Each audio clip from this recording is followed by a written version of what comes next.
দেশ নষ্ট করছে কারা? যারা কলম ধরা শিখছে তারাই দেশকে খাইছে। কথা বলেন আমি পল্লী কবিতা বানাইছি, আমার কবিতা তো কেউ শুনবে না, কারণ আমরা গরিব মানুষ, গরিব মানুষের কোনো দাম নাই।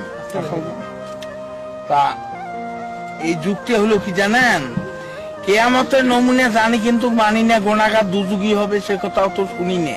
গুন্ডে পান্ডা হারামখোর তারে হলো তোর দিন দুপুরে মানুষ মারে তারে হলো দুনিয়া। কেয়ামতের নমুনে জানি কিন্তু মানি না।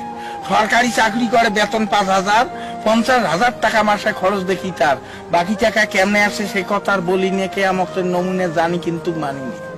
ডিজেল ভেজাল, পেট্রোল ভেজাল, অকটেন ভেজাল, পদ্মা মেঘনা যমুনা অর্থাৎ কোম্পানি ভেজাল।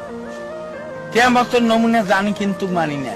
ভেবে কয় রাধাবতর সরকার, মানুষ হওয়া কি ছিল দরকার, পশু হওয়া ছিল ভালো, আখিরাতের কাজ করি না অর্থাৎ পরকালের কাজ করি না।